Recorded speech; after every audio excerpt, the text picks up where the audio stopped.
Merry Christmas. I'm Nat. And I'm Ozzy, and this is list off Christmas special. You betcha. It's been a long while since we've done one. Yeah, I've had sorry. COVID. You've had No, COVID. no. You couldn't talk without coughing. Yeah.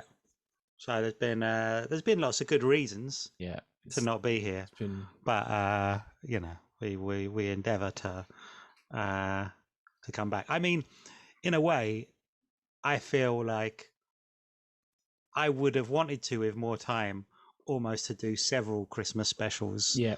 because I feel like there's a lot of good Christmas lists that you can do. But I guess that just gives us more ammunition for next year. But today we should say what we're doing.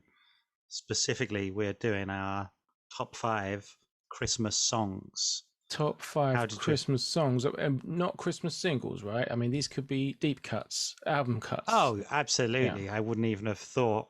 or Some of them I've got no idea whether they were singles yeah, or not. some of them are trad as well, right? Yeah. Where do you stand on Christmas records? I stand on a deep collection of Christmas records. So I've probably got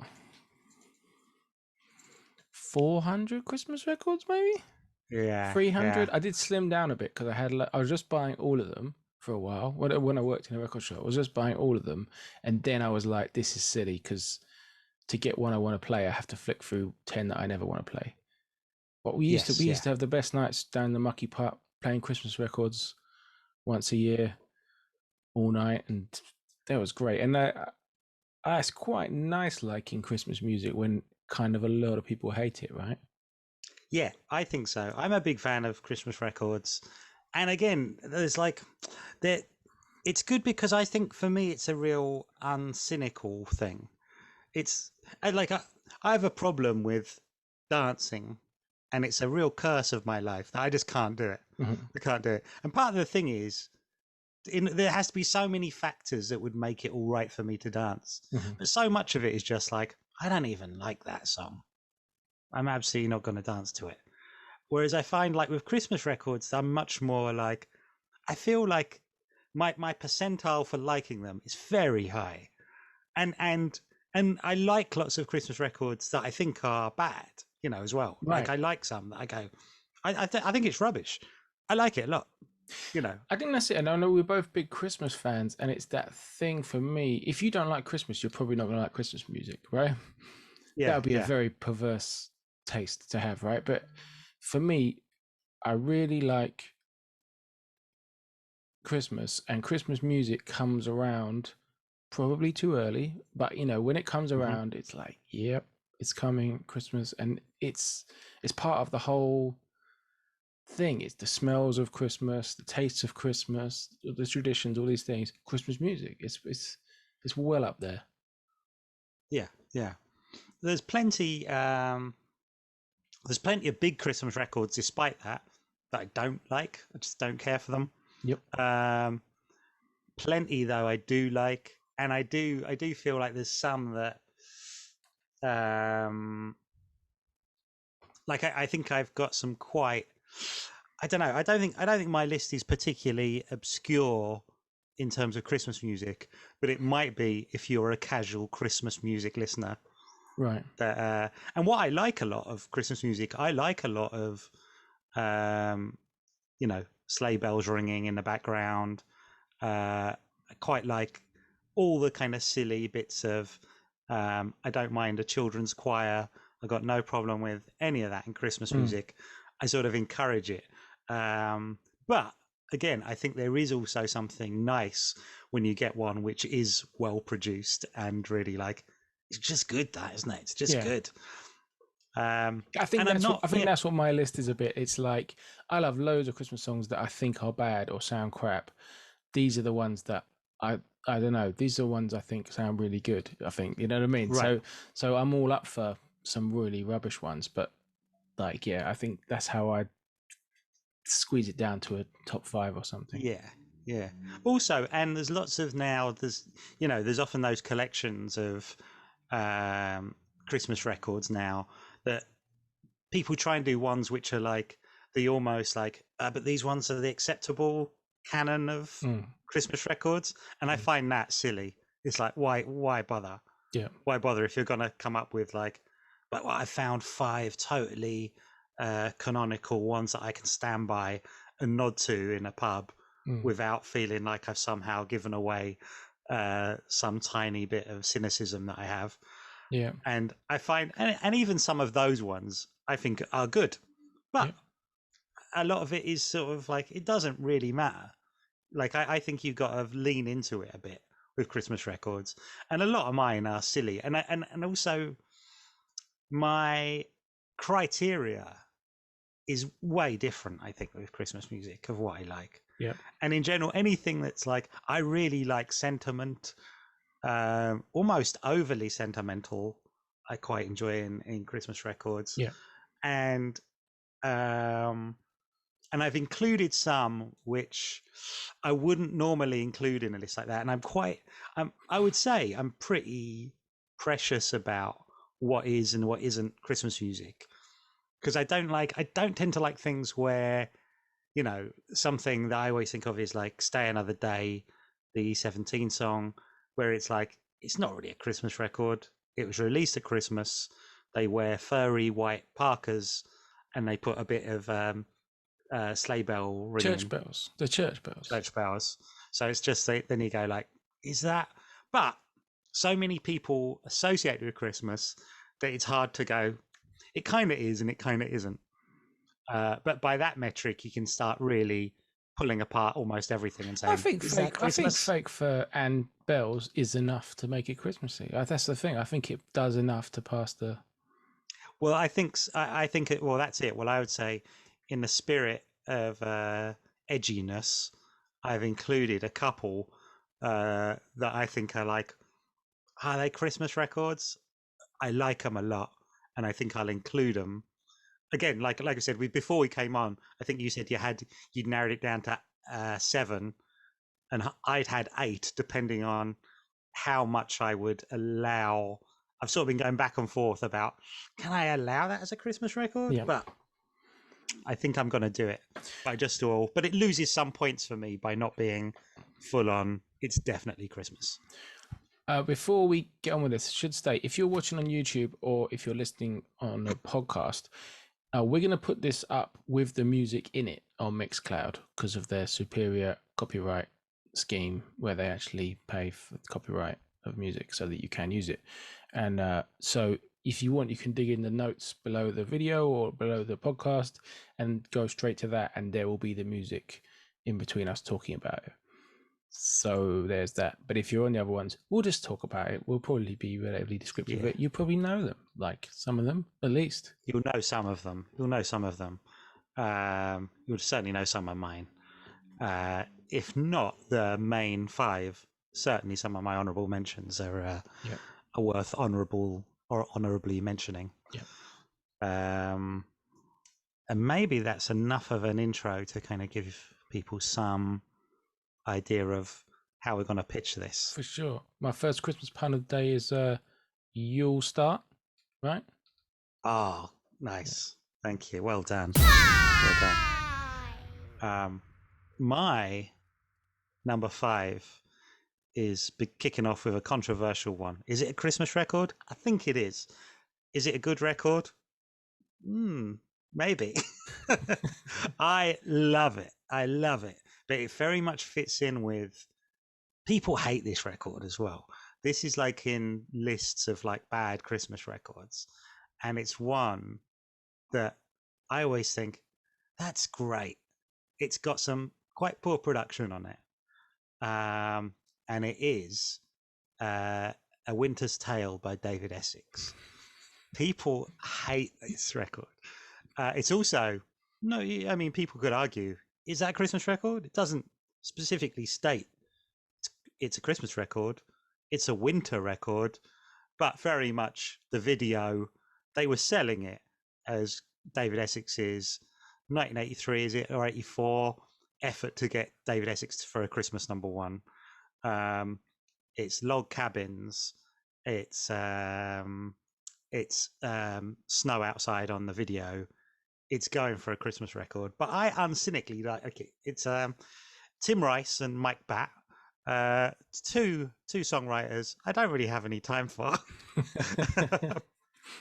And yet, I think there's a real alchemy about this song where I find it so kind of the sentiment of it always moves me to the point where I almost wish this was something that had more covers of or something, because it's like it's a beautiful song. It's a beautiful song, A Winter's Tale, and it has a sort of really great kind of pop sensibility that you get from sort of late 50s, early 60s pop records, which is that kind of broken-hearted epic. Mm-hmm. And it has this like but the whole sort of premise of it is this idea that there's a couple who's broken up over winter, and to them it's a massive deal, but it's him thinking back on it that actually for the world this isn't a big event,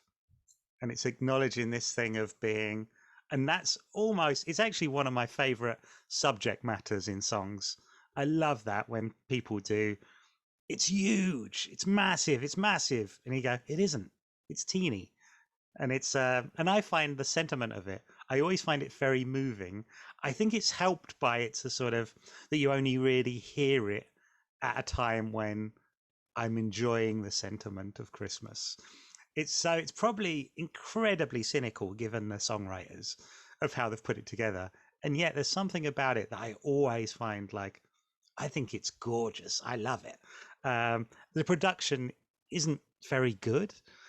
David Essex, who I've got some time for and has made at least one legitimately good record. This I'd say is his other one. Rock On is the good one, which I think is spectacular.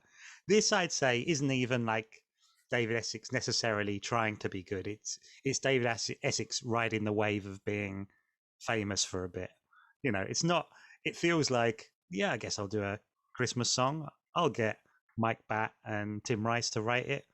Sure, why not? They've just Tim Rice fresh off a Vita or whatever it is. It's like, it's going to be, yep. But it totally works. Like to the point where I sometimes find myself going, I bet Tim Rice has got some other good songs, but I don't really want to investigate that hard. But I really love A Winter's Tale. I think it's just uncynically, it always has a little bit of, I find it the sentiment genuinely quite moving in quite a silly way. But I do think it might be one of those things where it's, I don't know. I kind of feel like in another world that someone could cover this and be like, that's good. It's almost like you could do a do-over of this, and I think there's a really good record. Well, I'm kind of surprised they haven't, because there is an element of like, there were Christmas songs that were covered, and there were Christmas songs that weren't covered, and that has changed what those are. Like, there's a million covers of This Christmas by Donny Hathaway now, whereas that wasn't a song that had any covers, to my knowledge. Well, not many, certainly, prior to, say, like the year 2000 or something. And then it's like, suddenly now it's like, you're going to do a Christmas cover. That's just right up there in the list of ones they're going to do, Yeah, there's a funny kind of, what the canon is of Christmas songs changes over time. Yes, yeah. But absolutely. And I think, I don't know if this will come back, because I also know that it's not liked. I just find it like it's one that people kind of really go rubbish, and it's like, oh, there's plenty worse than this. There's plenty worse than this by artists that you like. Yes, that 100% I'm on board of that. I still don't think it's very good, but that's fine. I get if it gets you in the Christmas feelings. No. That's fine. Yeah, I think that's fine. Yeah, but I do love it.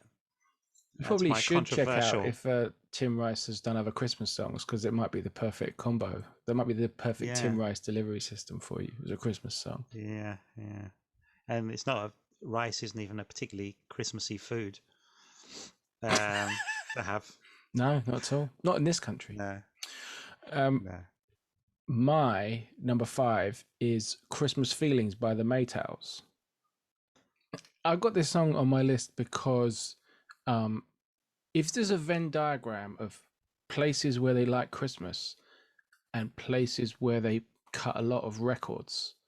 The absolute overlap pinnacle would be the West Indies, probably Jamaica most of all, and yeah, the Maytals later, Toots and the Maytals recorded Christmas Feelings with, I think Prince Buster, but it might have been with Cox and Dodd, but one of the big studio guys, and someone will tell me, a friend will be like, no, it's obviously Buster, but it's a ska record. I'm not a big ska fan, but there's so many great 60s Jamaican Christmas records. There's so many great um calypso Christmas records.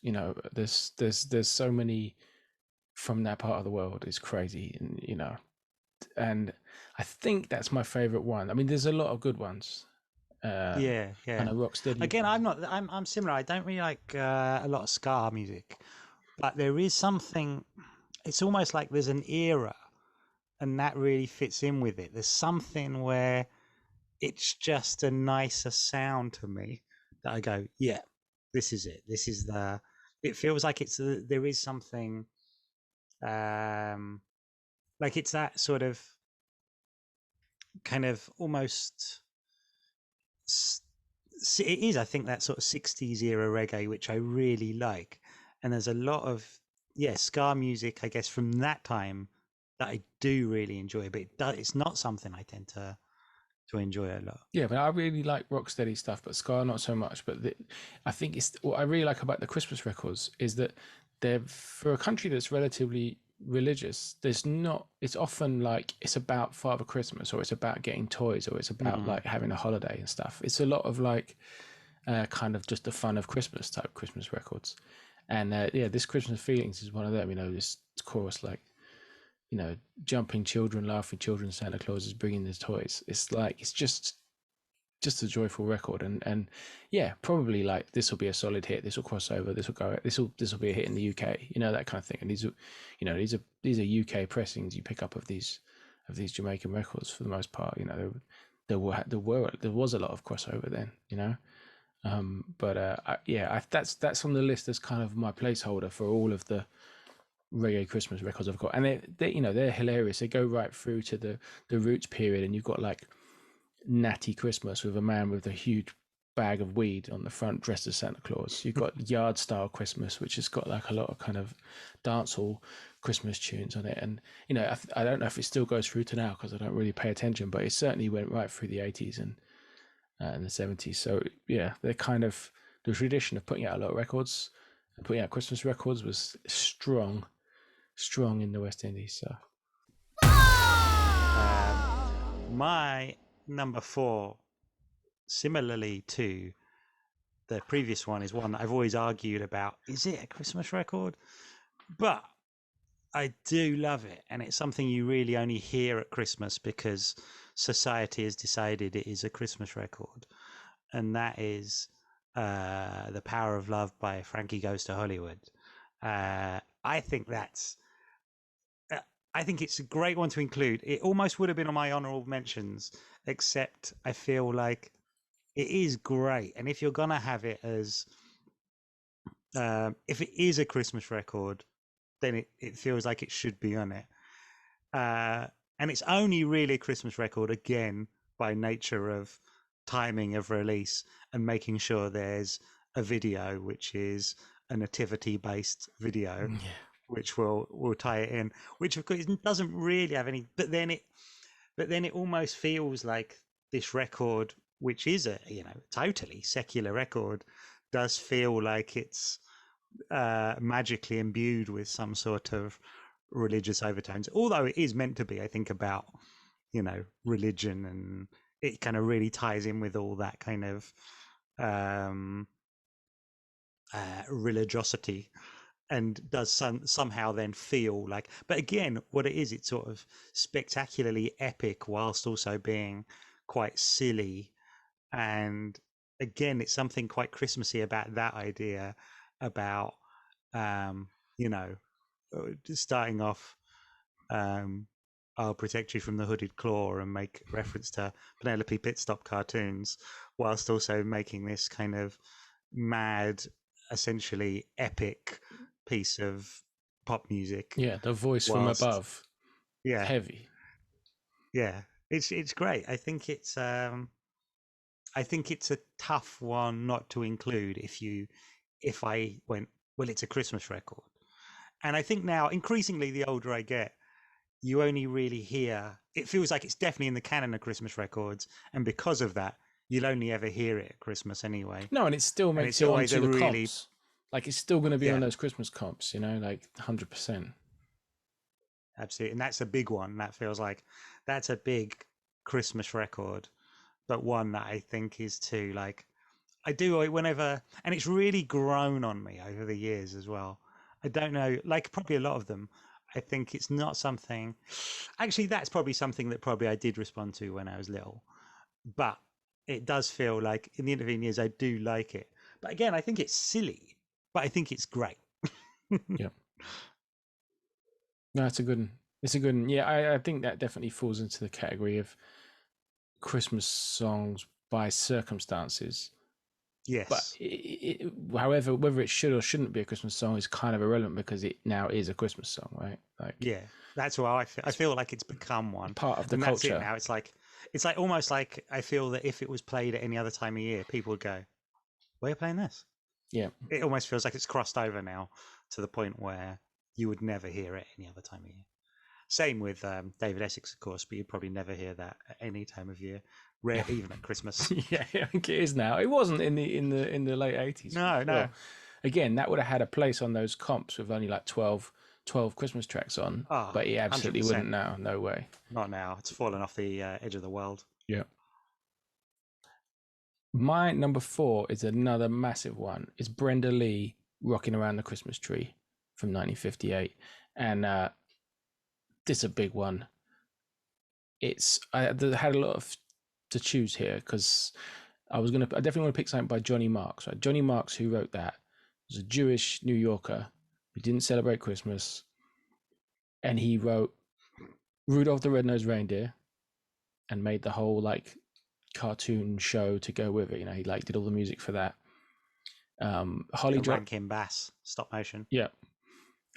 So the whole thing of Rudolph the Red-Nosed Reindeer, you know, that's coming from him. Holly Jolly Christmas, Run Rudolph Run. Run Rudolph Run, Chuck Berry's the same year as Rocking Around the Christmas Tree, 1958. So he had two like Christmas smashes that have been covered like hundreds of thousands of times in the same year, 1958. And that kind of late 50s period to me is like it's the Christmassiest period of history. Obviously, 2,000 years ago, there was quite they didn't have any Christmas music then, so it's not the same. But it's like the songs that were hits then in that late 50s, but they're the ones that have like set the tone for Christmas songs, you know? Yeah, I love Rocking Around the Christmas Tree. I think it's got so much energy, you know. It's great, you know. Everyone knows it in Home Alone. Home Alone was like the ultimate showcase of Christmas songs, and it sounds like kind of a real kind of poppy rock and roll record, but it's a 13-year-old girl recording it who sounds like 48, right? She sounds like she smokes like 60 a day. She's 13 years old when she records it, and she, as everyone knows, no arguments, she absolutely swears in the record, right? She absolutely says later we'll have some fucking pie. Right, that is 100%. There's no way your brain can rationalize that and go, she probably means pumpkin because I don't know, it's near to. You don't even have pumpkin pie is like a Thanksgiving thing, isn't it? But you listen to that record, she 100% says fucking pie. Later we'll have some fucking pie, and she says it with relish because she's a crazy 13-year-old going on 48. And she went on to caroling. We'll meet some fucking pie and we'll do some caroling. She's like, bam, I've got this Christmas figured out. You know, she's on it. And, you know, she went on to be like a relatively straight country singer, I think. But yeah, I've got, it's one of those, she's one of those people who in my head, I've never Googled her, but I've also known in my head where one part of my brain is gone, like there's some arcane knowledge from somewhere, which I knew she was a teenager, and another part of my logical brain going, No, she's like Middle-aged woman, middle-aged yeah, country middle-aged singer. woman. Yeah. Yeah, yeah. No, I think it's probably is. It's like a real kind of New York Jewish songwriter being like, make a hit. And then it's like that girl who's trying to get singing contract. You sing it. I don't know if she was already doing stuff by that point, but she's 13. She can't have been doing that much. And then they're like, yeah, great. What are you into? Country? No, it's going to be like a rock and roll song. You don't know anything about rock and roll? It's fine. We're going to put you in the studio with some serious session musicians, and they are. I checked. And we'll knock out a hit. And yeah, I think it's just got so much like energy for Christmas and enthusiasm. It's the best. Like, and there's a million covers of it. None of them come near Brenda Lee. They don't even swear on the cover versions. Idiots, idiots.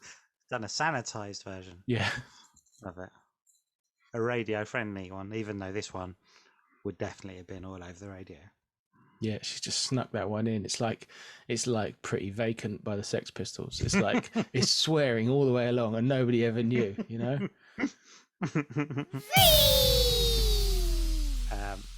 My number 3 is Santa Claus Goes Straight to the Ghetto by James Brown.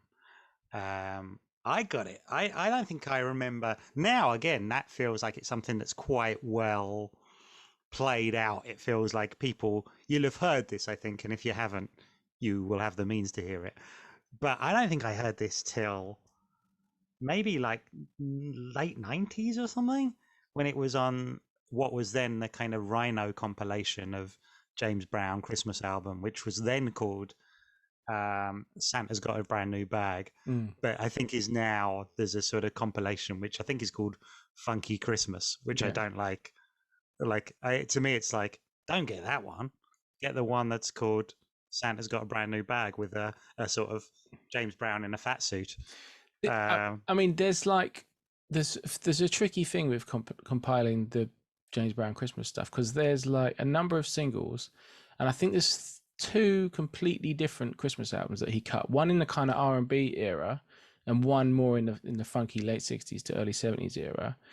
And there are lots of other Christmas records issued which have like an amalgamation of the 2 and include some other singles. So there's not really a definitive, apart from those 2 albums, I think there's not really a clear way to define James Brown. Is that right? Because a lot, I know, certainly, if not, I'm sure there's a lot of overlap, but maybe they're different recordings even, or different. Yeah, well, he used to do that routinely, re-record all his big songs all the time, put them on new records, in whatever style he was doing at the time. So you could get a version of Think that is a pure R&B original version of Think, and then you'll get he'll do Think, a funky version in 1968 and be playing it twice the speed, and he does that all the time. So, and he does it with the Christmas songs as well, so it's a bit hard to unpick.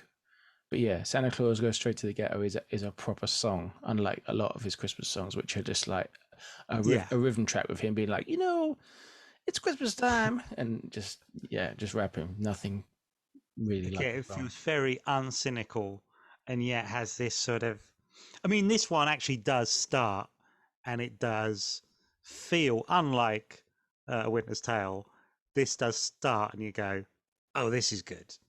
I think it's good from beginning to end. It has a proper, it has a really nice sentiment to it, but it is also great. It sort of feels like this is undeniably good. I like it when he's just listing the names of different kids that live in his neighborhood, and some of them have just got quite like it's like, why that name? Yeah. Why have you pulled that name out of? It's got some great listing of kids' names and what presents they're gonna get, and that's basically the premise of the song. Yeah, yeah, really. And it's a sort of, again, it would only work at Christmas, and yet it is just, again, I mean, it does feel like a proper song, but a lot of it is a rhythm track with him just saying, Santa Claus Goes Straight to the Ghetto, here's who's gonna get what. Yeah.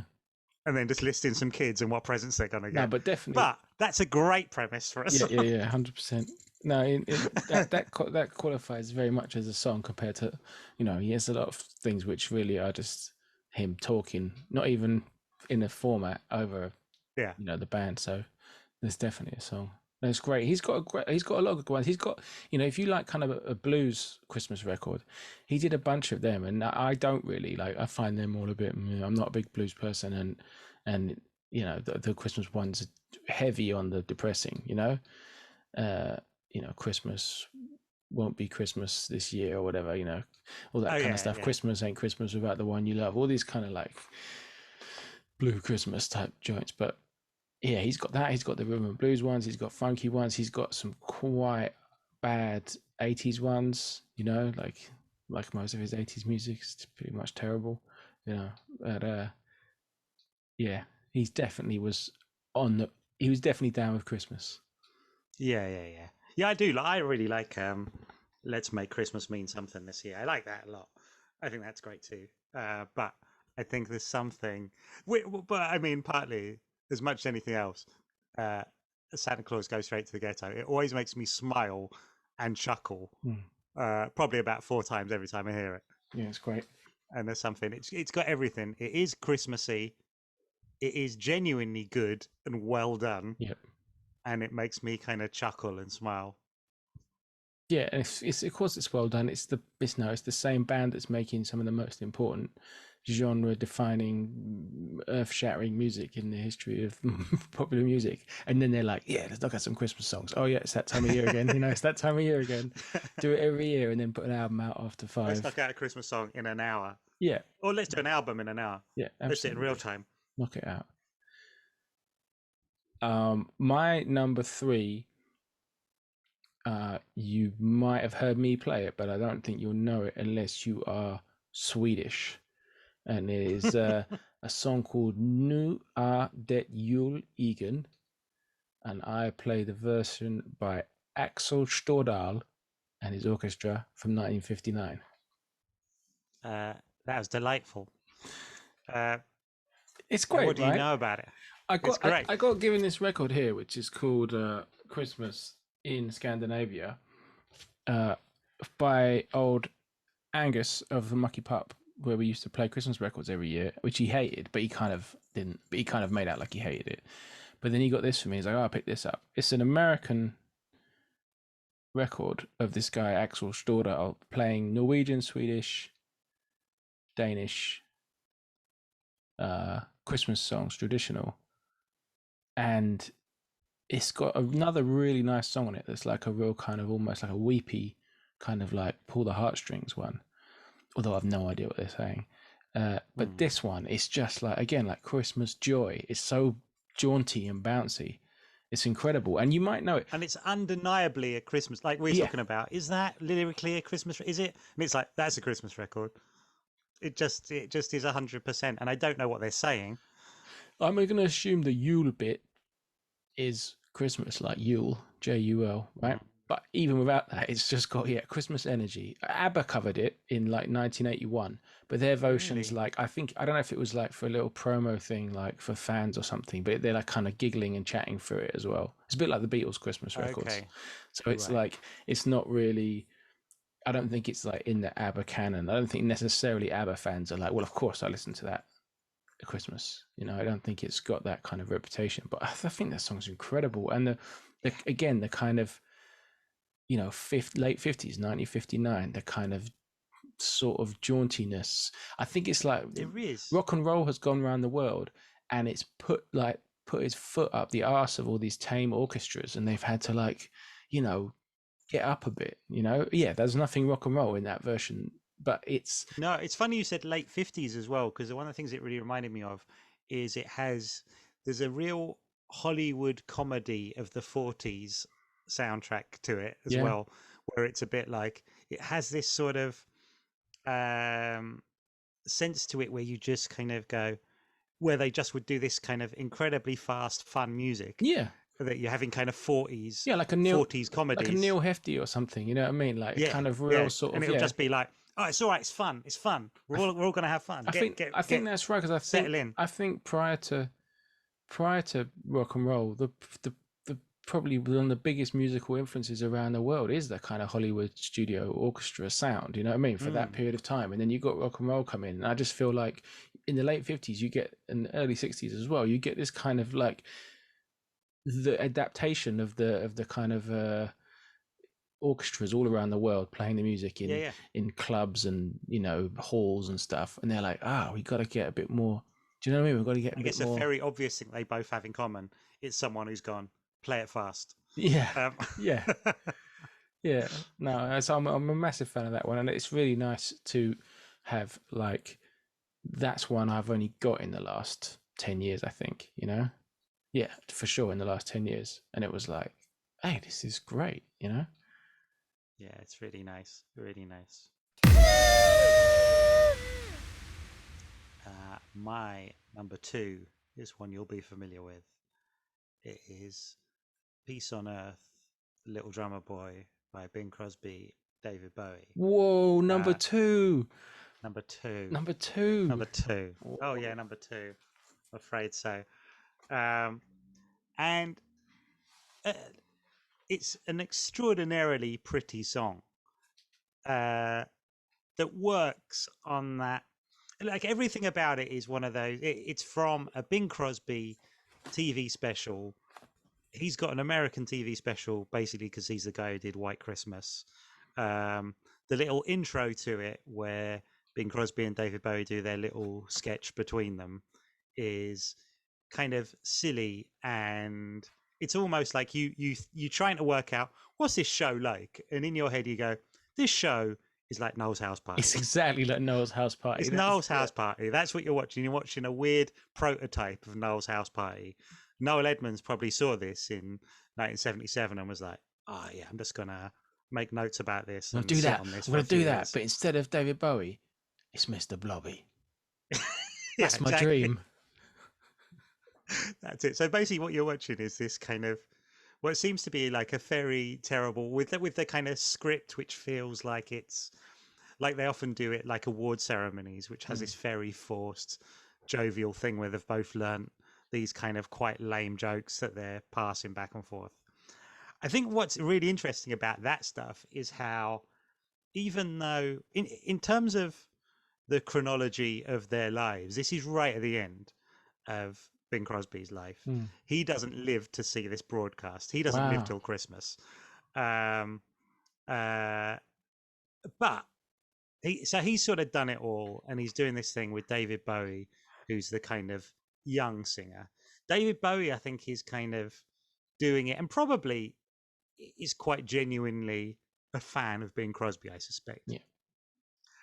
But what's interesting in that era, apart from the very early era of David Bowie, which people kind of dislike anyway, up until this point, David Bowie has been like the sort of super cool, really pushing how kind of bleeding edge he is, even though he isn't. But he is trying to be, now once he's made it, he's trying to be Mr. Bleeding Edge, and to do this in 1977, which is at the time when he's doing all his kind of Berlin albums. So this is contemporary with like Heroes. Yeah.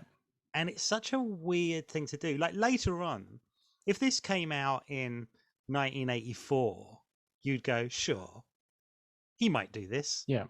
It's a really odd thing, a really bizarre show for David Bowie to do at that time, who at that time is almost like super cool and is very protective over this image of being quite cool. Yeah. And does this thing which is quite like totally uncynical and really silly and lame. Yeah. Yeah. Except there's something about that sketch that, but I mean, part of the funny thing about that sketch is that it exists at all. Yeah. And that the jokes are so bad that it almost feels like it isn't this. It isn't that it does a full circle. It is still silly and ridiculous enough, but it could almost be have gone 360, and it's like, and he's also not really winking at the camera and going, I'm actually taking the piss. It's sort of, there's something, he's really buying into it. He's really going for it. Yeah, he's into at a time when, even if you see interviews with him at that time, you can't get a straight answer out of him. He's sort of so kind of arch, Hmm. and yet he does this sort of very mainstream, super mainstream bit of. Isn't he quite Uh, heavily like smacked up at that point as well? well, he will be. Yeah, there will be a lot of substances probably running through his body, but it Yeah. actually just makes you think. Like a lot of this, a lot of the kind of, again, which I always think about Bowie, is a lot of the mythology around him. I'm not sure is necessarily true, and that he might be much straighter around this time than Hmm. people give him credit for. And a lot of these kind of interviews where people go, "Oh, well, he's out of his mind when he's doing that." He's actually probably a bit like, This, I'll play I'm this. playing up to this a Yeah. bit. Do you know? My understanding of it is that it wasn't released as a single at the time. It was Mm. just on the TV show, and then Yeah, it's just on the TV RCA show. released it in the 80s. Like my copy here says 82. Yeah, Is that right? that's when it was released as a record. Right. Yeah, it didn't come out at all. It was just on this TV special, which Mm. was on. It was shown over here. I don't think it was. I think it's made by an American company, but it was shown over Christmas in '77. Um, It's produced but by the Konigsberg Company. I mean, it's just made for this TV show. Yeah. But what's great about it is when it starts, you know, like one of the things I do, I quite like A Christmas Carol. I'm not particularly secular when it comes to Christmas songs. Mm-hmm. I like hearing it, and I really think there's something super pretty anyway about Bing Crosby doing Little Drummer Boy. And they were meant to both do it, but Bowie didn't want to do Little Drummer Boy and didn't think his voice would complement him doing it alongside Bing Crosby. So the kind of musical arranger, who's a guy called Ian Fraser, who's worked a lot with Anthony Newley, he they just wrote that on the day. They just wrote the Peace on Earth thing, which still feel like when I heard it, you go, "Oh, I guess that's just a really massive song that I don't know." But they wrote it in that afternoon as a sort of compliment for him I to had sing no over idea it. of that. And it's, but the thing is, when they both sing it together, as sort of silly and mainstream as all this sort of build up to it is, Mm. the song itself is just incredibly pretty, Yeah, it and really is. just this sort of, and then suddenly this thing which feels like it's kind of lame and quite cynical suddenly rewrites itself into something very kind of sentimental and about, and does seem to be about, like, when Bowie's talking about his son and things, you sort of readdress it and go, actually, I think it's all totally on the level. I think what it is, it's what you think of this thing as being kind of lame and mainstream. What you're actually watching is something that's sincere. Sincere and And really idealistic and earnest. yeah, Yeah. yeah, and you go, oh, it's not this sort of, and it's this thing where suddenly you can kind of recontextualize the past 5 minutes that you've been going, this is silly and mad and stupid. It sort of becomes, yeah, really sort of sincere, and it's this thing where it's like, oh no, I think he does really like Bing Crosby. I think he does really want to do this thing, Yeah. so he can do it. And almost doing a sort of silly, lame sketch is almost the payoff to get to sing with Bing Crosby, which, and get to do it, a month before he dies or whatever. Mm. It's this sort of, and then the whole thing is actually this really pretty, sincere song, I think. Yeah, it's great. It's great. I'm totally with you on that. Totally with you on that. My number 2 is from my favorite Christmas album. And the song is Silent Night by the Rotary Connection. And they play the song like 3 times through the record. It kind of is a kind of reprise. It comes back through. It kicks off the record pretty much after an intro, and then it comes back in later. And the longest track of it, the first track, is like a classic Rotary Connection overproduced epic, like crescendoing sort of monster of a song. But it's Silent Night, the most flimsy of traditional Christmas carols, but with Charles Stepney's ludicrous, wall of sound, and then Minnie Riperton's crazy high screaming. It's really I don't know. It's a sort of exultory in a way. It's not like a classic kind of gospel record, like kind of almost ecstatic, you know, Mm. and so over the top. And I think what's coming out a lot is I really like kind of over the top sentiment in the Christmas song, you know, and Me too. Same. so yeah, I It's mean, big. it's this album's Peace by the Rotary Connection, and um, they only released about 5 records, might even be 4, and one of them is a Christmas album, you know, and it is 100% one of their good records. Like they have Mm. 2 records worse than this, and maybe 2 records better than this, but it sits like right in the middle of their catalog, and it's really good music. It's if you like Rotary Connection, it's crazy, soulful, funk epicness with a daft kind of hippie vibe. Like the record cover's got, it's called Peace, but it also says, you know, Salam, Pais, Pace, Shalom, Frieden, you know, all these, it says peace in lots of different languages. It has a big kind of hippie Father Christmas on it. And, you know, it's got them on the back, it has them, they've hung up their lame kind of hippie moccasin boots to be filled up by Santa. I mean, it's just, you know, they are kind of like a hippie trash band in a way, but with the most incredible production and incredible singing. It just, you know, I absolutely love the band. They're like the most 60s excess on the black music side, and I think they're incredible. And they made a whole daft Christmas album. And often I pick the tune I'd pick is a song called Peace at Least, which is about how everyone should have peace at least once a year. But they say a piece at least once a year, and it's kind of about smoking weed, and it's about they work Nice. out how Father Christmas flies. It's because he's high. He's been smoking mistletoe, and it's just like it's kind of hokey hippie rubbish from the late 60s, but like it's just great as well. It's like musically so good that it's just fun. You know, it's just fun. These are all people who had like, you know, they're all kind of studio musicians, and you know, Charles Stepney's producing hit records for people and crazy records for people, and you know, jazz records and soul records.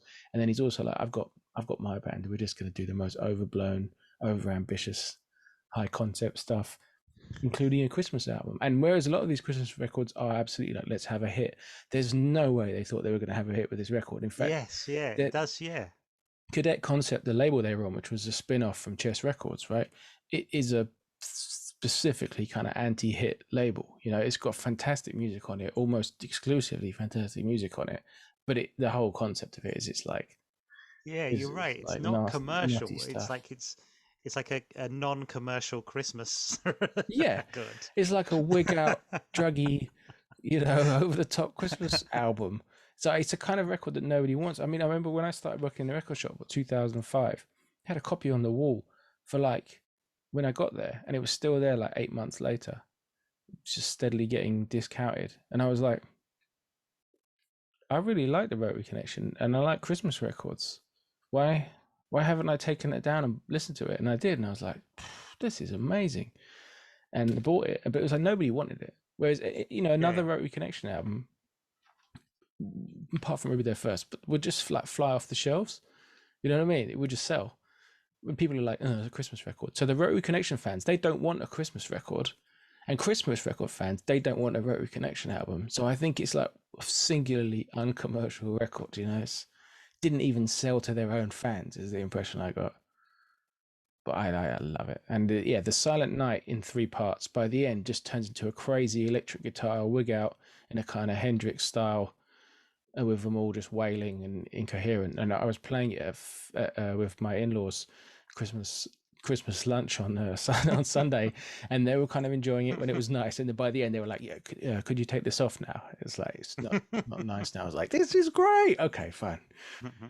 So it's definitely a record that outstays its welcome with you know, I got elderly a relatives. very high tolerance for uh, Christmas carols. I like Silent Night. I kind of Mm, I think maybe it's just that thing of going to school, going to primary school, Church of England primary school, that you kind of do carols every year, and I'm really fond of hearing them, and hearing them done well.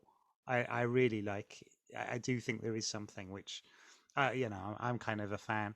I can't do carols from Kings on TV. that stuff where it's just like I can't do it. No, I'm not But into like I that. like a carol in there in its essence.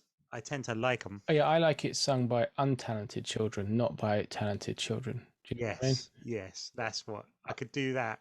I was at But my it's a, youngest daughter's Christmas show this morning, and they finished with "Away in the Manger." It was very nice yeah, version, just right. uh, everything from Silent Night right down to Little Donkey. I got a lot of time from. Yep. No, and it's good to cover a carol and soul rock orchestra it up rather than just to cover the popular music Yeah, ones of the second half of the 20th century, I think. I quite like it when carols are done as pop music as Christmas records. Yep. I quite like that in general. It's a good. I think it's a good way to go. I think it's a solid Christmas record you can do from doing a good version of a carol. Yeah, and Silent Night, another version of that that's kind of credible. It's now getting put onto credible compilations, even though I don't think it's that good. But it's Can the Right. German legendary rock band Can did a version of Silent Night. I think early Yeah. '80s with a heavy synth on it. But it's fun, but it isn't actually very Yeah. good. But because it's Can, it now starts getting on compilations and stuff for the people who are like, Exactly. I just want to really I want a really credible I really want a Christmas credible that I Christmas song. And can. it's like, that's a credible band, but that's actually not a very credible song, But that's what I think most of those are. I Yeah. think that's where a lot of those fall down. Yeah. So people go, what's this rubbish? And you can go, no, it's Can, you know? Speaking of credible bands and music, my number one Christmas song is My Christmas Card to You by the Partridge Family. I absolutely love it. Absolutely love it. From, I would say, one of the worst Christmas albums that I've got. Terrible, terrible record, except for My Christmas Card to You, which opens the album. The rest of the album is basically covers of like Frosty the Snowman, real standards with no real effort put into any of them, kind of by the numbers Christmas record. Except My Christmas Card to You, which is a kind of original where someone's like you've gone, well, let's have one that's like a kind of original Christmas song. I think they just nail it. It's such a kind of proper holly jolly Christmas song. Um, it's David Cassidy, whose voice I actually quite like. I like Cassidy's voice, and it's that sort of young teenage Cassidy, and it sounds kind of. It's got a really nice quality to his voice at that age, and it just plays so well. It just throws everything at it. It's almost like generic. It feels like generic's the wrong word. It's almost like the ultimate Christmas song. It's like, yeah, let's do like a Christmas song. Like a Christmas song, and they've gone right, and they kind of just nail this thing first time, and it's sort of sentimental, but it really works, and it's really like it's. I think it's a real to me, it's one of those. Whenever I hear it, it's like I cannot believe this isn't an absolute tacked on classic. That is, this feels like this should be on all of those Christmas compilations, and it isn't. It's just forgotten because I think it's part of, a sort of cynical tie-in Christmas record from a TV show family who play instruments, and yet they do. They sort of absolutely nail what a Christmas pop record is, and it's such a like and it's got a real build to it as well, where it's just like I think it's almost like kind of punch the air kind of. I love it. It's such a kind of. I think it's a real takes up the height. It's all jingle bells. It feels like, in comparison to like the big kind of Christmas pop records, it just feels like it's so much better than them, and yet it's like it doesn't feel like it's like this should be on all these. Like it's got all the big silly ones. It's like this is better. This is like a better version of what you've all tried to do, and it's probably like it was probably written in 30 minutes, and it's just that kind of like a Christmas record. and it's like, yeah, but what they do is great. I love it. That's my number one. Like as soon as I heard it, I was like, bang, oh, I love it. And it was that thing where like it appealed to me as a record. Oh yeah, the Partridge Family, TV tie-in, Christmas record. And when it starts, you go, this is amazing. I'm going to love this so much. It gets to the end of that track. The rest of it's trash. Yeah. Pure trash. Terrible. Terrible. But that first bit on it, My Christmas Card to You, is a really great Christmas record, I think, with everything in the kitchen sink thrown at it. And I think it's a real, it earns points by how undervalued it is, I think, in the canon of Christmas record. It could stand up against anything. I think it's real, like, yeah, it's great. It's proper, huge Christmas record, I think. No, it is great. I've got the LP here, and not only is it, yeah, you said it's not a good record, but like here is the Christmas Card to You. It comes off the front of the LP.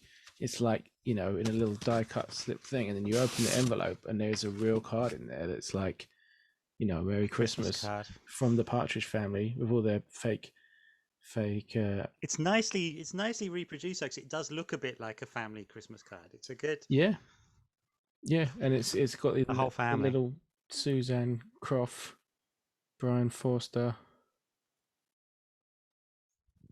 Yeah, really, really sweet. That's a nice thing for an album as well, to have the actual Christmas card, free gift Christmas card on the front of the LP. And I think it's the only album I have with a little slot for something to go in on the front. That's pretty special. Now, it is a really good Christmas song, and I think you're right. I think it should be kind of ubiquitous, because it's great. And the stuff that what kind of pains me when you're out and about Christmas shopping or whatever, and you're hearing what's getting included, and people are just including, this is a rant, but people are including stuff because of the artist that it is. Like, you don't think Step Into Christmas is a good song? I don't believe you. If you like Elton John, that's not what you like. So why do you like that? You know what I mean? I don't believe you like Thank God It's Christmas. You just like Queen, Yeah. You sure as hell don't like that Eagles one, and I have heard that this year, and that's terrible. Yeah. I think that's it. I think some people, it is, you've got to judge it. I think some people have got good Christmas records and some people don't. Like, it's like Merry Christmas Everyone is the best Shakin' Stevens record. Oh yeah, 100%. But like it's but he's not a great artist. But like, I could hear that. Yeah. I'm happy to hear that. But that's what I mean. That's what's lost between, so those 50s and early 60s ones. Yeah, when it's someone that is a big artist, has a Christmas hit, great, that stays in the canon, right? But also Brenda Lee isn't a huge star now. Do you know what I mean? Yeah. But we still keep rocking around the Christmas tree going, and there's that kind of thing. Those are people that aren't, you don't have to keep your career credibility up to get in the compilations still. But for the later stuff, 70s and certainly 80s, it's like, oh, let's just put in the famous artists, the credible artists. And it's like, I'm not really calling Elton John a credible artist here, but famous, popular, whatever. But it's also that they're doing it's like, do they have a Christmas record? They do. Oh right, yeah. So we'll put this on this compilation. Yeah. And it's like, you wouldn't know about that record. That's not a big record. It's not like, by all means, like, it's that you don't know other songs by Wizard. You don't. It's like unless you're a Wizard fan, you don't really. Do you though? Stuff. Do you? I bet you do. No, not really. No? Okay. Like, I do you know what? I know one or two, okay, but not many. And yeah. I know more songs by The Move. I don't know how much of The Move became Wizard or. All right, don't show off or whatever. But like, but like it's but you have like, that's legitimately a big Christmas record. Yeah, that's earned its place on the canon of big Christmas record. Like you said, when they've got those compilations in the kind of almost pre-CD era or whatever, when you only had 12 slots to fill, it wasn't any of those things. When you're doing big Christmas compilations in the 80s, you only had a certain number of slots you could put those things in. Yeah. And there's so many now that are put in that are it's like you say, like Oh, is there a Queen Christmas record? Yeah, there Yeah, because is. nowadays we're talking about a Spotify playlist. There's no limit on how Yeah, long that can be. So do you know what I mean? yeah, It can literally be just like, who's all the artists I've heard of? Here's their yeah. Christmas songs or something. Yeah, And there's lots of that. There's lots of like um kind of artists I like that have done Christmas stuff that's just rubbish. Just rubbish. totally. I don't like any of the Beach Boys Christmas stuff. Don't just not. It's Don't like just Little Saint Nick. I like Little Saint Nick. nah, I'm not No, I bothered. like I'm that. just not bothered by it. But just there's so much of it where I like the people that have done it, but I don't really like the this. I think there's something as well. You got to not that Little Saint Nick's an example of this, but there's something often where it's just like it really feels like tossed out and like Mm. doesn't matter. And you don't Christmas records don't even need to be. It's just that some work and some don't. Yeah, Works. Just works. But it's not like I think like Merry Christmas everyone I think works. I think it's silly. I think it's that's silly good as though. I think it's a proper but it's a proper Well, like but you I got. think it's welcome. It's It's a fine for it to welcome be thing where silly you go, because half of the things you're going to play it at is like kids' parties. You know what I mean? Like exactly. that's Yeah. yeah. I want to do my number one. Oh yeah. What's your number one? My number one is Carol of the Bells, the classic, specifically by Percy Faith or the Percy Faith Orchestra from 1965. Carol of the Bells is composed by Ukrainian composer Mykola Leontovich in 1914. Okay. And then there were American lyrics by Peter Wilhowsky, mid-century, I think. Um, and it's based on a Ukrainian folk chant called Shedrik. You know, you pronounce it for yourselves because I'm not good on my Ukrainian pronunciation. But like, I don't favor the vocal version. I'll take it. Yeah, like most people know the version that's in Home Alone, which is arranged by John Williams, the great John Williams, and that's a choral version.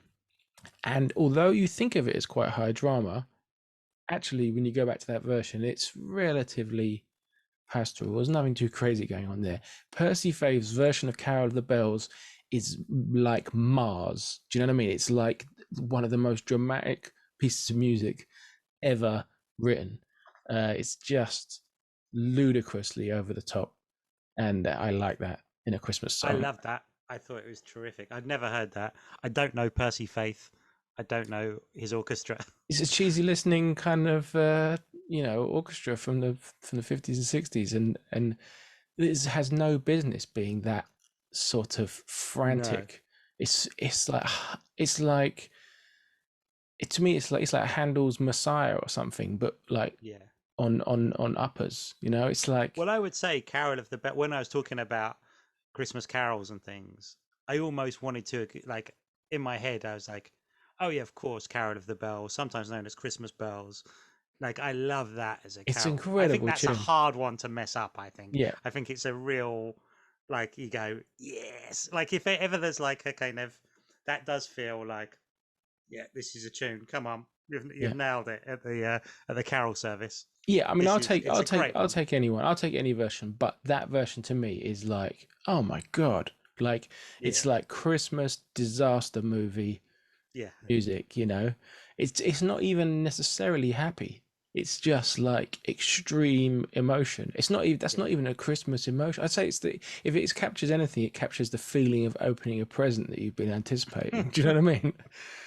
If you're really religious, maybe it captures the feeling of thinking about a baby being born 2000 years ago. But for me, it's like just like a really Christmassy, bell heavy, like absolute epic.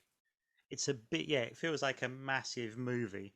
Like it feels like if that's the sound of it's a movie that's got a that's kind of got a lot of balls and is going like you're going to enjoy this. Yeah, Like it's it's like starting with a lot of ambition that you're going to go. Can you live up to this? Oh I yeah, it's a think big. that's This is true. a It's big the movie. opening credit music for a film that really confident about it's going to Yeah, deliver. It's like you know the Western Big Country yeah, yeah. has one of the most incredibly bombastic opening music. It's a good film, but I don't Mm, think it does live up actually to the yeah. incredible opening. And it's like, yeah, it's very much like that. I absolutely love it, and I wouldn't have said before that it was my favorite Christmas song. In fact, there's ones that don't make my top five that I sort of thought were my favorites, but today I was like, no, because I know because in the last week or two I've been playing them with the kids, I've been playing Christmas songs. I've been like, these are the ones. And Carol of the Bells, I played another version, not as good, but while we were hanging the Christmas decorations and stuff, and I was like, I feel so Christmassy right now. This is great, you know? Well, as like again, it's one of the. This is one of those list offs where it's been really based on because there's so many that I could go for. Yep. And this, and I even feel like this top five. Certainly, some of the placings in the top five could shift around, and other things could pop in and pop out. Yep. But it does feel like top five Christmas songs. It was almost like the best way to get five is to go. What are the ones you're thinking of right now? You know, Yeah. But I think that. because we could have done top five Christmas albums, but it's a very different list. Because, like you said, your Mm, favorite Christmas song is not from a good album, you know. no, And it's like, from a and my bad one. favorite Christmas albums don't really have the standout cuts. Like, I think you can make a relatively strong case that the Phil Spector Christmas album Yeah, is just the best. It's just yeah, phenomenal, and every song off it is a banger, and yeah, every song off it gets played every yeah. year, everywhere. If I had to pick one, I'd probably pick Sleigh Ride by the Ronettes. But That's exactly what I would have picked. sweet, That's mine. but That was on it, my. but It's they're on all my winners. list. They're all winners. But that still doesn't make my top five. It's in, you know, it's just a great album. The Vince Guaraldi Charlie Brown Christmas album is phenomenal. Skating is my favorite song off it, right? Yeah, But it's not making my top five. But I will play them as whole albums, you know. me too. I think that's it. That's you've nailed it because they're both the ones that I was like, yeah. I'll have. And then when you listen to it, it was like, well, it's all great, It's all great, but it's exactly. not like it doesn't feel like. But you're right. If they like, what I had down was "Sleigh Ride" by the Ronettes. It's like that. I think is got something that's a bit more magic than the other ones have. Yeah, I do think, yeah, it's such a big album that absolutely deserves its place, yeah, and it is one of those ones that as soon as it starts, you go, and that's one which is good, well made, great Christmas record. yeah, It ticks all the boxes. yeah. It's kind of like technically, it probably is the best Christmas album, Yeah, I think if you want but to, just on a if you technicality. pretended that you could be objective about music, you could say it's Yeah, objectively the best. Like I think yeah, that's fair, and I think the Vince Guaraldi Charlie Brown Christmas album is probably the best instrumental yeah, popular no, Christmas album. I think it's phenomenal. But I got some other honorable mentions. One I had on my list and then had to drop off because is the Sonics "Don't Believe in Christmas," which is a kind of anti-Christmas record, except the lyrics make it absolutely clear that they're banging to Christmas and they yeah, really sentimental about it, you know, because it's all about like all the nice things of Christmas, but then Santa didn't come, whatever, so I don't believe in it. And it's like, it's such a funny bit of the kind of serious, not taking themselves that seriously posturing of the kind of garage rock and then punk Mm. kind of world, you know, that it's like, yeah, we don't believe in Christmas, but it's also like, you know, yeah, but we like Christmas, you know. I think that's a great one. One that very nearly made my list, and I cynically didn't include it because I thought you would, Mm. was one that you introduced me to, which is the Emotions. What do the lonely do at Christmas? Which is great. It's Yeah, that really, is, and that's quite an unusual one because it's a soul song, but it's like early 70s, I think, and yeah, it's it's kind of sentimental, but it's got really heartfelt lead vocal. It's really yeah, like oof. So it's like a kind of weepy one, but it's very nicely produced, incredibly slow. So yeah, it's it's a real killer at a Christmas party. But I think that's a great song, and yeah, on the kind of LA era Stax records, so sort of not a glorious era. Although the Emotions had good songs in, but like mm, it's not the classic Stax era. But yeah. there's the And it is a real killer of a kind of. But I do like those kind of breakup, sad Christmas records. I think it's. I mean, it's not. They're not fun, but there is something about them where you go, oh, they're real yeah. kind of. Yeah, I love that one. That's one. I was kind of hoping that you might put in, No, but I yeah, did consider it. I that's did something. consider it. It's Um, interesting when you talk about that, just to think about other Stax ones and Motown. It's like the two great, to me, sort of soul labels. They didn't, I don't think, they got Christmas songs, but I don't think they ever hit the heights. My favorite Stax one is probably Gee Whiz, It's Christmas by Carla Thomas, which is just a Christmasification of her hit Gee Whiz. You know, I saw him or whatever, you know, like that. But that's a nice one. And then they've got, you know, like Otis Redding's version of White Christmas. It just sounds like what you imagine Otis Redding doing White Christmas would sound like, mm, and no better than that. mm. You know, and all the Motown. I mean, there's countless Motown Christmas records. You know, and I don't know. I think probably only Jackson 5, Frosty the Snowman probably is exceptional. I think from them. Yeah. You know, I mean, like, there's a Smokey Robinson the Miracles Christmas album. It's dull. You know, I love Smokey. I love that band, but it's I think not that's good. exactly what it is. It's often people going, "Can you do this?" Yeah. Yeah, but you're talking It about just 2 days in the studio to get a whole yeah, nother yeah. album of sales, and you got some guaranteed sales. You've already had 2 albums out that year. You know, at that point, it's yeah, not not necessary. I didn't have any rap songs on my top 5. Apologies for that, rap fans. But if I had one, it would be "Let the Jingle Bells Rock" by Sweet Tea from the what's it? I think it's just. I think the album's called Christmas Rapping. Um, Christmas Rap it's called, which is like a Profile Records compilation where they got all their artists in the late 80s to record a Christmas song, right? I think after the success of the Run DMC Christmas in Hollis. So it's like, you know, it's got King Son, D Moet, Sweet Tea, Spider D, but it's got British acts like Derek B and naff gimmick acts like the Surf MCs. So they really were running out of people. They didn't have a very big roster then. It was not like the Motown Christmas album, the Profile Records one. But yeah, Sweet Tea was a great. She's famous for "It's My Beat," but she's not had a huge career at all. But she was absolutely top rapper, female rapper in the late 80s, and yeah, her song "Let the Jingle Bells Rock" is like musically, it's just "Rocket in My Pocket" by Cerrone, slowed down, and it's just a cool hip hop track. But the lyrics are really like, you know, it starts out "snow on my window pane, eating candy canes." It goes on like that. It's just like 100% Christmas cliche stuff. It's really nicely done, and it's way better than all the other pretty crappy Christmas rap records.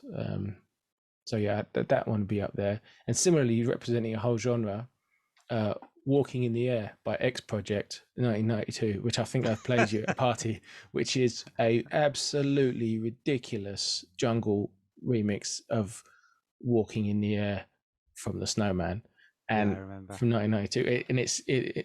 X Project is actually Rebel MC, then later known as Congo Natty. Around that time, it was known as Congo Natty. You know, absolutely super earnest junglist, drum and bass producer, and earlier rapper, and you know, Rastafarian serious guy, "Walking in the Air" jungle Well, mix, and it's great.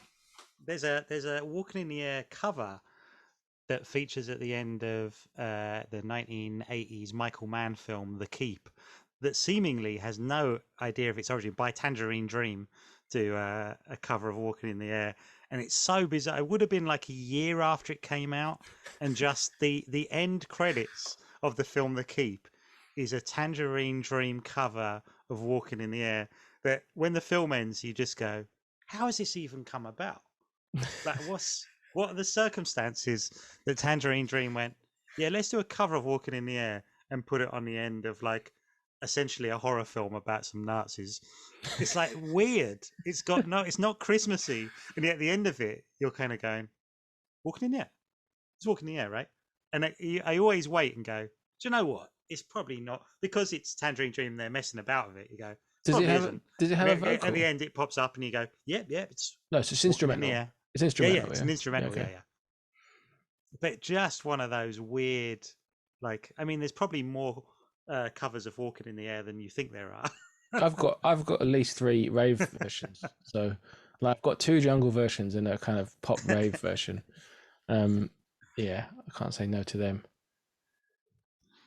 um, I would say on my honorable mentions is Nat King Cole's "The Christmas Song," which feels like the kind of ultimate kind of warm soup and a blanket Christmas song.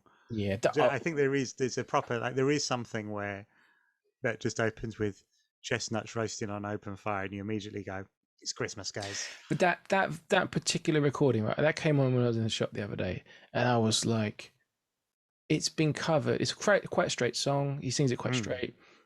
It's the go-to song to cover if you're a straight kind of singer, right?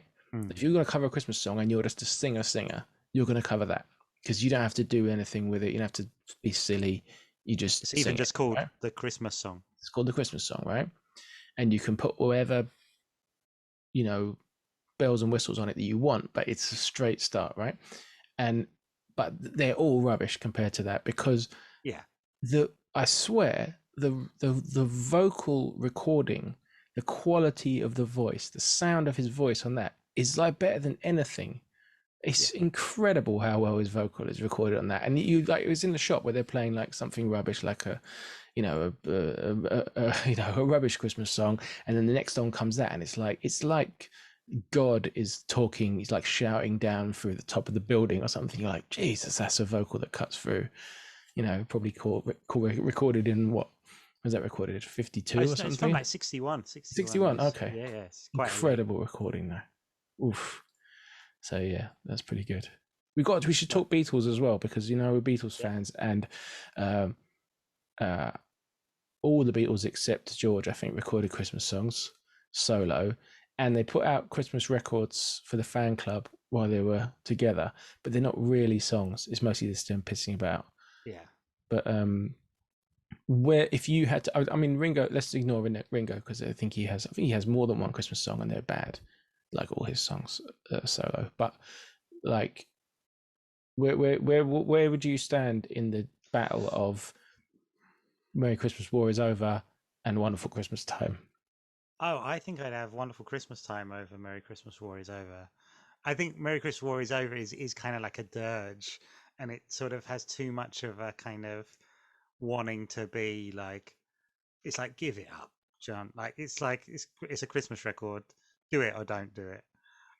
Mind you, it's like I don't hate it, but I think it's kind of like a dirge. I don't love simply having a wonderful Christmas time either. But I think it ties in with like he's gone for it at least and gone. Sure, I'll do a Christmas record. I'll do a really silly one, um, with a children's choir and everything. Um, that he's gone for it. But what like that isn't like I said. It that isn't as good as Shakin' Stevens. But like No. it's but it's at least in the kind of in the canon, I think, of that sort of silly cash in Christmas record, and Yeah, it's like perfectly acceptable in that regard. I think when Wonderful Christmas Time comes on, because that sort of synth, whatever it is at the beginning, Yeah, dum, dum, dum, I think that's I like that. incredible. I love I that, like right? that. So as soon as it comes on, I'm like, love it, Christmassy, and I love it, right? Then the vocal comes in, and I'm like, and I remember that I don't like solo Paul McCartney, right? Just straight up, don't like solo Paul McCartney because of the vocals. Like he still makes incredible music, right? Probably still does to this day. I'm not checking it out because I don't like his vocals on his own. Basically, I don't like his vocals on his own on Beatles records for the most part. So yeah, it doesn't work for me. But like, whereas it's the thing. I do like John's vocal on "Merry Christmas, War Is Over," which I don't think is a good song, but I Mm. like his "So This Is Christmas." That's good, Yeah, you know. And it goes up for the. It's good. It's good vocal, but the song is crap. So yeah, it's like that again. Imagine what a '70s Beatles Christmas song would have been like. Do you know what I yeah, mean? Like a yeah, '70s version of "All You Need Is Love," but all you need is Christmas or something. yeah. A I mean, it's cynical, quick, yeah, dashed it's off Christmas they song. probably. I don't think either's great. I don't mind, like, yeah, but I don't mind either, but I feel like Paul's one has probably got the edge for just being like in the world of sort of silly, and in that way, it feels like an '80s Christmas record.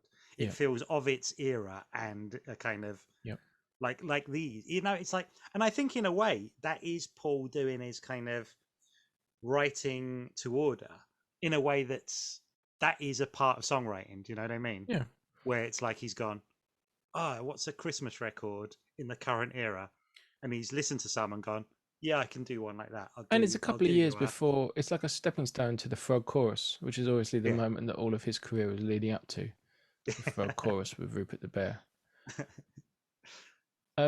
Would you accept "My Sweet Lord" by George Harrison as a Christmas song?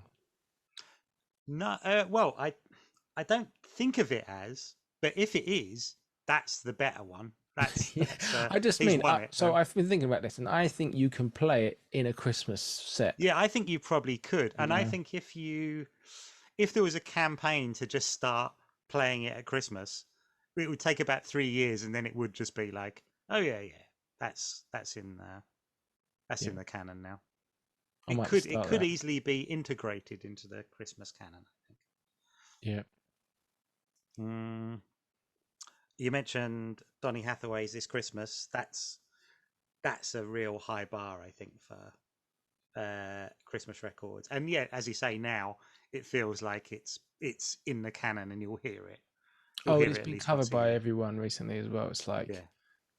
I don't know, Chris Brown, Destiny's Child, Girls Aloud. I think, like everyone's got a cover of This Christmas. I did just pick the record that's behind me. Ah, yeah. I mean, we're going to talk about worse. We have to talk a little bit about worse Christmas records because there's quite some to choose from. But one that wasn't a hit, and so most people sadly will not know, is "Old Fashioned Christmas" by Anne Charleston and Ian Smith, Mm. better known as Madge Harold, and Harold Bishop. Imagine Harold Bishop from Neighbours. And if you imagine, here's them recording in the studio. If you're watching at home, here's them recording, and if you imagine how bad that would be, bear in mind that she had completely destroyed her voice box from smoking, I assume, by that point, and he's Harold Bishop. If you Yeah. imagine how bad it would be, it's quite a bit worse than that, wouldn't you say? Yeah, it's the thing is, try not to be cynical about it.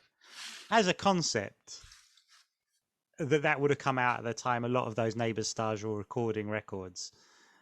You might have gone, oh, I guess these two are actors. Maybe they're from like maybe in Australia they've done like musicals and stuff. So maybe there's like you would imagine that these two people would have something approaching a singing voice. Right. And when you hear it, it's like, why did you even put it out? It's crazy. Yeah. They're the two least kind of they're two kind of tone deaf singers trying to do a Christmas record. It's quite extraordinary, really, that there is like that. It's quite extraordinary that they still put it out. I guess it sort of feels there's no like some people just can't sing. That's It's fine. not a charity record. It's the kind of record. I've just flipped it over to check what charity it was for. No charity. It was for Jive Records, and I think Jive already had Kylie and Jason. Right. So maybe they were just like, let's just keep signing people from Neighbours, you Yeah. know? And they passed Good. over Guy Pearce and went straight for Madge and Harold. I don't know, but it's It well up is. It there with is the worst pretty Christmas awful, but songs. it's kind of it's almost interesting as a artifact though for that reason. I Yeah, think like wow, I don't think you've heard two people on a record sing as badly that have been given a recording contract. it's definitely up there. Yeah, Yeah. as duets go, one of the worst. My least favorite Christmas song of all time is definitely "Santa Baby." Any version of it, even the Eartha Kitt original hit, any version is gross and disgusting, over sexy Christmas song. Get it out of my Christmas. Yuck. Get out. And what ones do I really not like? One I know that one I think you're a bit more cynical of, and I would be usual, but I know you've said you're surprised I like it. I like Backdoor Santa by Clarence Carter, but I think do you find it a bit too like nah, it's too dirty for a Christmas I don't think it's record. too dirty. I just don't think it's that good of a song. I think it's a bit, yeah. Yeah, I'm not that bothered about it. I think there's a Clarence Carter Christmas song I like more, but without piling through two boxes of records, I'm not going to be able to tell you what that is. Mhm. Um, I don't like Christmas rapping by the Waitresses, and that has gone down as like a real credible one, Hmm. which I find a bit annoying because I find it's quite annoying to me. It's quite a grating song. Um, Not a fan. Yeah. There's some that are like, it's difficult with that kind of the sort of big Christmas records, the sort of massive, proper top 10 biggest Christmas records that I'm like, and a lot of them I think are totally fine, and a lot of them I think are good. I've never really liked Last Christmas. I kind of am a bit like, and there should be enough about that where it's sort of silly enough and fun enough that I give it a pass. But it's never been one. When it comes on, I'm always a bit like, nah, Last Christmas, nah. I like Last Christmas. I'll stick up for that. I like it because I saw the Guardian newspaper does these dumbass the best 30 songs by a big artist, and Hmm. I can't, they're like proper clickbait for me. I see them on my phone and I click on them, and I always find them annoying, even if I don't care about the band. And this was like the top 30 songs by George Michael, and I was like, I don't care. Like my favorite George Michael song is Careless Whisper, and I Hmm. could lose the rest. Like don't care. Yeah, like I just really don't. No offense, it's fine. I like the guy. Yeah, It's good, yeah, me too. sort of North Londoner sort of guy. I like him. I went out with a girl who claimed to be his cousin when I was about 12. But then almost every Cypriot girl in North London claimed to be his cousin. Yeah, I can imagine. But yeah, it had this thing, and it had like Last Christmas at like 28 out of 30. And I was like, get out of town. It had Wake Me Up Before You Go Go at like 29. I was like, these are the good ones. You're nuts. You like his earnest singer songwriter stuff. Get out of town. So yeah, I know Last Christmas I like. Where do you stand on uh, Mariah Carey? well, I always thought that that was a song that went away. I always thought it was interesting that it came back. Like that was a song that was like Christmas. I think it was, wasn't it number two the year Stay Another Day got to number one, I think. And for me that was one of those records that came, went, and now it's back again, and it's absolutely probably the number one Christmas record right Oh, it now, is. It's the biggest. It's the biggest. the biggest. Yeah. And so it always to me feels like like to me it's always weird that it came back. But I feel like again, time will make it. Like so much of this stuff, like now, I'm always really happy to hear Band Aid. Always really happy to hear it. Mad, silly, I don't but know I'm always Band happy to Aid in hear my it. life, really. Band Aid 2, I ride for over the original. Yeah, no, I know Mad, you're a fan. I Madge know and you're a fan Harold are of Band probably Aid on too. Band Aid 2. Um, that's about the level. Um, I like Mariah Carey's All I Want for Christmas Is You because I got given the single Oh uh, yeah. by aforementioned supposed cousin of George Michael, Michelle Oh Michaels. nice. She was she'd anglicized her name differently. But yeah, and she'd written on the card, the ones that just came in a card, cassette single Yeah. that just came in a card wraparound bit, and she'd written on it like, I didn't know what to get you, so just listen to the song, and it's because Yeah. it all I want for Christmas.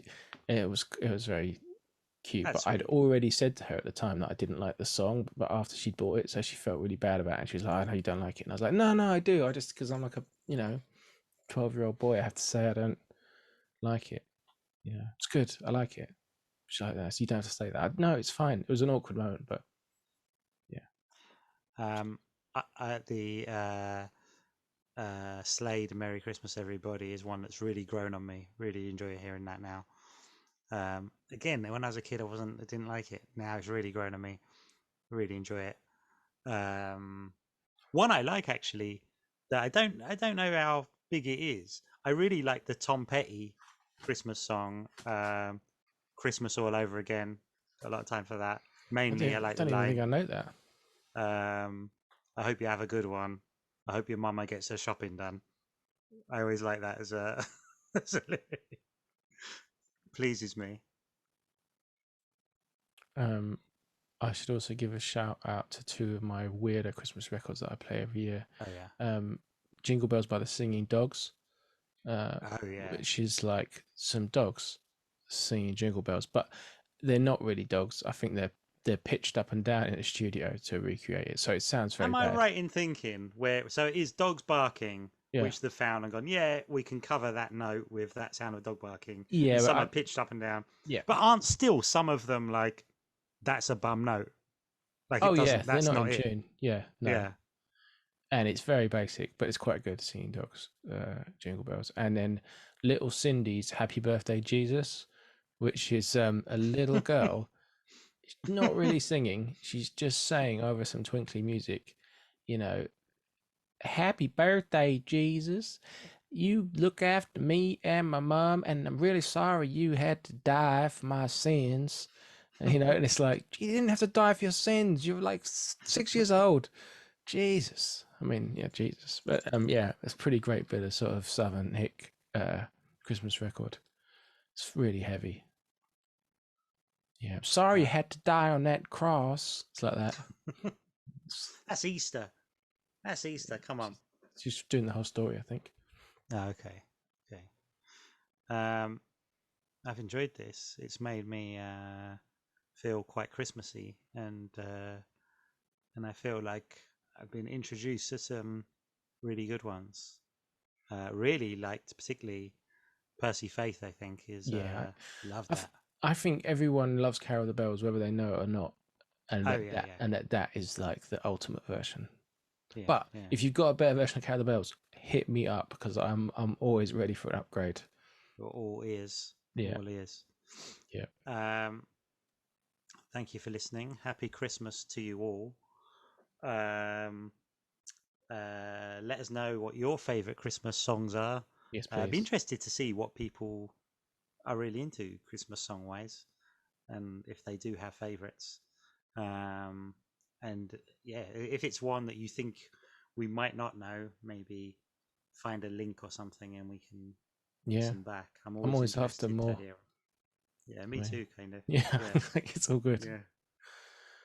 I was Um, supposed to make a Christmas playlist for my kids' Christmas fair on Saturday, and they were like, "It's only 3 hours, so we can play it a couple of times over." And I was like, "What are we talking about?"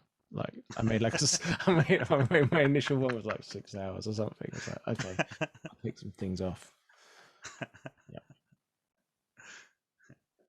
Yeah. um, Have a yeah, great Christmas. Have a great Christmas, list off listeners.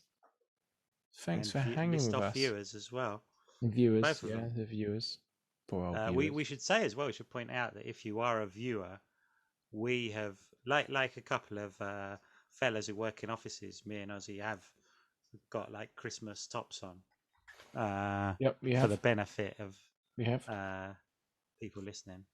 Um, thank you very much for listening over the past 2021, and we'll be back in 2022 with more list offs, including more Christmas list offs that we might save till next Christmas, or might Yeah. even do them in July or something. Um, Yeah, we actually given the recorded kind of as our nature of what we pilot do. episode and Yeah, then we threw did. away because it was Yeah, amateurish, even more amateurish. We recorded our yeah, top 5 quality streets and it yeah, was good yeah. actually, but it I think sounded in bad. hindsight it was good, and I I think think because I though think by we really nailed it. Next Christmas we'll have forgotten what we said, so we can do it again. Yeah, yeah, I think so. Yeah, yeah, yeah. Happy Christmas. Thank you for listening. Please like and subscribe and retweet and do all those things if you're feeling Christmassy and festive. Um, Yeah, and a um, happy new year. Happy New Year to you. Goodbye. Bye.